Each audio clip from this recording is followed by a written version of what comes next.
Okay, so have you ever had a thought that just, sticks with you? Like an old conversation playing over and over, or maybe some buried idea that's just itching to get out.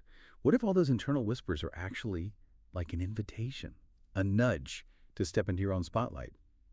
Today we're doing a deep dive into the astrological weather around July 31st, 2025.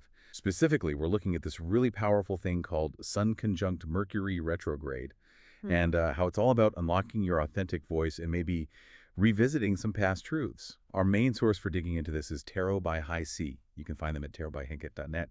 They have this great way of blending astrological insights with really evocative storytelling that makes these big cosmic ideas feel, well, real, down to earth. Exactly. And our mission today really is to pull out the absolute essence of this astrological event. We want to show you how it encourages, deep self-reflection, really honest communication, and maybe even bringing some old dreams back to life. We'll look at how it's not just about planets in the sky, but what shifts can happen inside you. Okay, sounds good. So let's unpack the general vibe for July 31st, 2025, according to High C. They talk about the day unfolding in layers of revelation. That sounds pretty intriguing. It's painted as a day for bravery, for really looking beneath the surface, Mhm. and for speaking uh, uncomfortable truths with loving precision. You might even feel this sort of newfound bravery in the face of fear.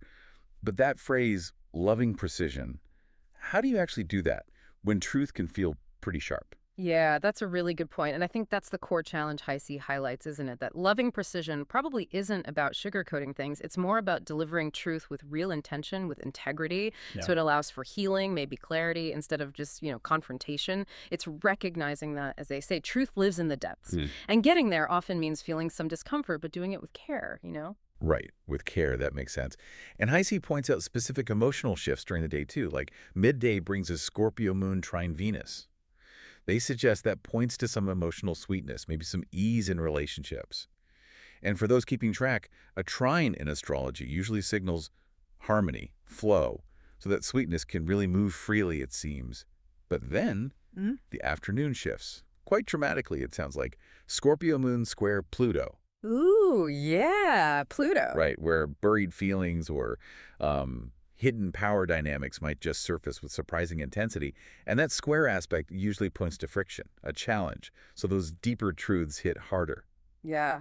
It definitely sounds like a progression, revealing layers, like you said. Exactly. It's not just random mood swings through the day. Think of them more like different currents in your emotional landscape. Each one sort of preparing us for that deeper work that the Sun Mercury thing brings later, that initial ease, that sweetness. Maybe it gives us the courage, or even just the vulnerability, maybe, to then face the intensity that Pluto unearths. It kind of lays the groundwork for real introspection. Okay, so it's all building towards something. High C says, the day reaches its crescendo with the Sun conjunct Mercury this evening. This alignment, they say, creates a spotlight for authentic communication and mental clarity. A spotlight. Yeah, this is the moment supposedly to step into the spotlight and speak our truth. Okay, so Sun conjunct Mercury RX. Let's break that down a bit. The RX is for retrograde, right? Okay. And that often makes people think, oh no, Mercury retrograde, things go haywire, communication breaks down. Yeah, delays, tech issues, the usual suspect. Exactly. But High C presents it quite differently here. More empowering, actually. They're saying it's not just about things going wrong, it's a pivotal moment, a prime time, they suggest, to maybe bring a past idea back to life. Oh, interesting. Yeah, or set new intentions around something you'd let go of. It's a real opportunity for a new project or venture to focus on for the next couple of months. Okay, so it's less about chaos and more about revisiting, Oh, reclaiming. precisely. And connecting this to the bigger picture, it's not just some vague urge. High C gets specific. They say thoughts get loud, but mostly in our own head. That internal noise, that quiet clamor, is actually essential. It's where those flashes of insight come from, those mental replays of old conversations. Ah, the replays. Yeah. Right, the ones that can lead to a breakthrough. They also mention this irresistible urge to say something clever. Or savage. So, Or savage, yes, which really speaks to the directness, that unvarnished truth Mercury can bring when it's lit up by the sun like this. okay, so the ultimate goal here, according to High C, it's to rework our narrative, reclaim our voice. Hmm. And they pose a pretty direct question, too, like, are you really over that failed audition date friendship? Hmm. Or are you just pretending to be? Kind of putting on a brave face. Oof. That hits home, doesn't it? And it does. And to make this even more tangible, IC does something really cool. They provide this anime-style story called Whispers of the Retrograde. Yeah, it's not just like a fun little extra. It's a powerful way to illustrate these themes. Like an allegory for the astrology. Exactly. It helps visualize how all this stuff, revisiting the past, finding your voice, actually plays out for someone. So let's meet the main character, Kana Aihara.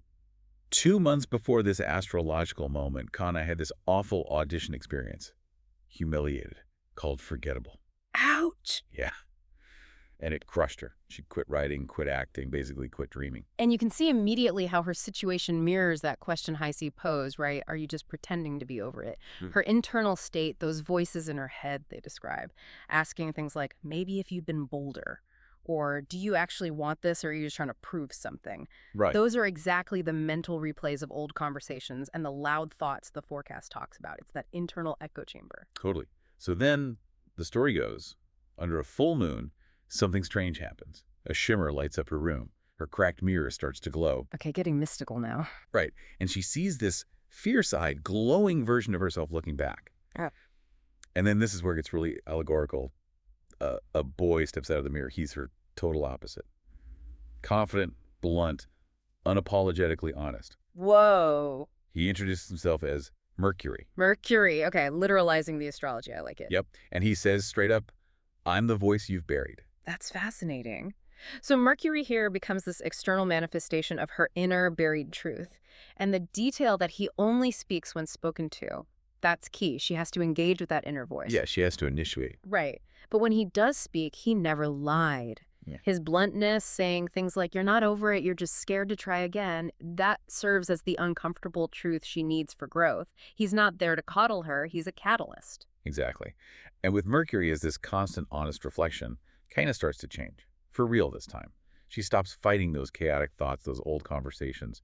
Instead, she lets them in, and she starts transforming them into creative fuel. Huh. Yeah, writing monologues, scenes, poems, scribbled onto napkins and train tickets.